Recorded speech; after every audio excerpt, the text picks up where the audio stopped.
Assalamu alaikum, my dear students. I welcome all of you in this new video of genetics.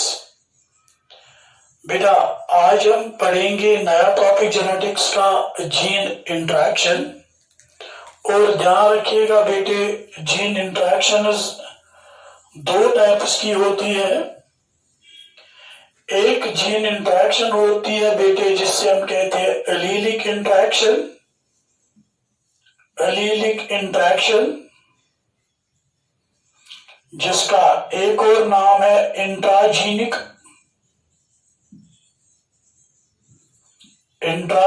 Interaction. और दूसरी interaction है बेटे non allelic interaction.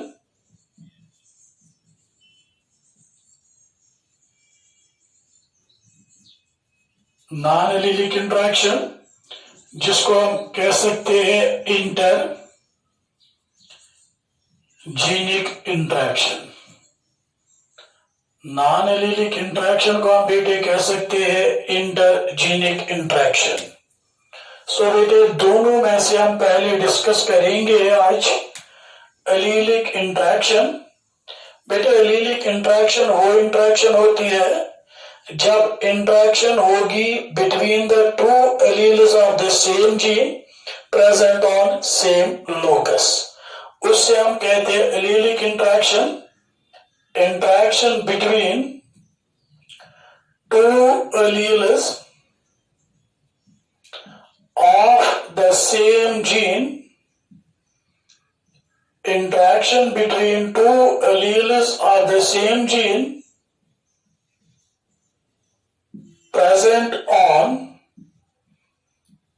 same locus, उससे हम कहते हैं बेटा allelic interaction.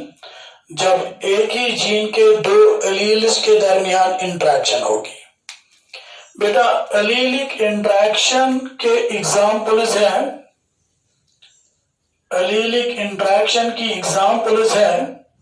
Number 1 incomplete dominance, incomplete dominance. Number 2 codominance. Number 3 multiple alleles. Number 4 lethal genes. And next is paleotropic genes. ये है बेटे इनका इस एलीलिक इंटरेक्शन की एग्जाम्पल्स। इन्हीं एग्जाम्पल्स को हम एक एक करके डिस्कस करेंगे because these examples are important both for the board exam as well as for the NEET. मैं पहला ले लूंगा इनकम्प्लीट डोमिनेंस। पहला हम लेंगे इनकम्प्लीट डोमिनेंस। बेटा याद हमें ये रखना है जब मेंडल, क्योंकि ये जो इंटरेक्शन है they will show deviation from Mendelianism. ये जो इंटरेक्शन है ये मेंडलियनिज्म से डिविएशन दिखाएगी। ये मेंडलियनिज्म, मेंडलियन रेशो, मेंडलियन रूल्स को फॉलो नहीं करेगी बिकॉज दी शो डिविएशंस। जैसा कि आप देखते हो जब मेंडल ने मानो हाइब्रिड क्रॉस किया तो वहां पे F1 में एक एलील अपने आप को एक्सप्रेस करता है और उसको हम कहते हैं डोमिनेंट एलील, और वही फिनोटाइप हमें दिखता है। दूसरे एलील को हम कहते हैं रिसेसिव एलील। लेकिन बेटे इनकम्प्लीट डोमिनेंस में ऐसा नहीं होता है। यहां पे F1 में दोनों एलीलों में कोई भी एलील डोमिनेंट नहीं होता है और जो F1 है ये बनता है इंटरमीडिएट बिटवीन द पेरेंट्स। मैं आपको यहां पे एक एग्जांपल से इनकम्प्लीट डोमिनेंस समझाने की कोशिश करूंगा फॉर एग्जाम्पल मैं देखता हूं इन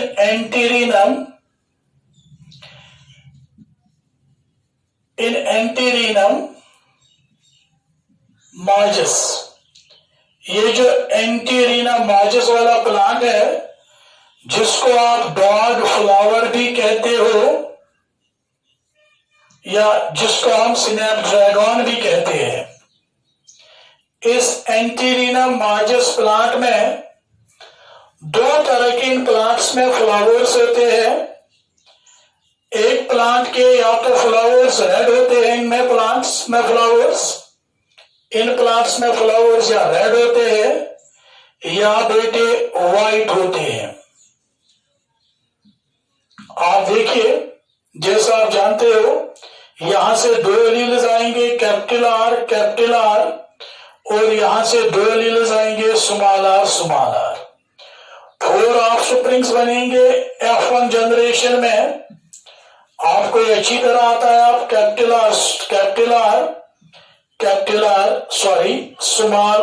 स्मॉल आर, ये बनेगा capital R small R, capital R small R, capital R small R, capital R small R. देखिए मेरे बेटे, तो F1 में आपको सारे प्लांट्स ये मिले कैपिटल आर स्मॉल आर। अगर मेंडेलियनिज्म की बात करें, मेंडेलियन मोनोहाइब्रिड की क्रॉस की बात करेंगे, तो ये F1 या तो रेड होना चाहिए या तो व्हाइट होना चाहिए। दोनों एलील्स में जो डोमिनेट होता ये वही होना चाहिए। लेकिन इन दिस डॉग फ्लावर हमने एक दूसरी चीज देखी, जो ये F1 है, नए रेड है नए पिंक है, रेड है नए व्हाइट है, ये F1 हमें पिंक मिलता है। इसका मतलब है ये जो दो एलील्स है, एक रेड वाला एक व्हाइट वाला, इन एलील्स ने अपनी पहचान खो दी है और ये एक दूसरे के साथ हुए हैं ब्लेंड।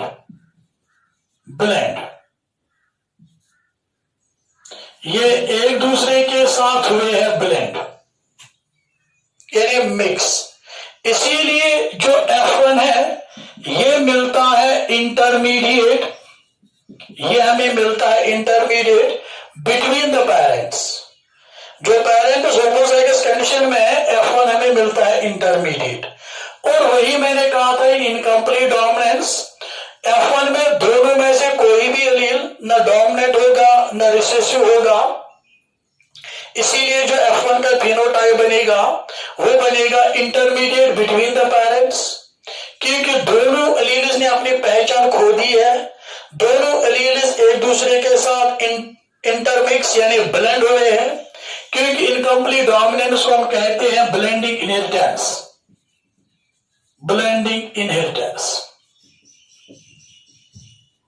चलिए बेटे, अब आगे बढ़ते हैं।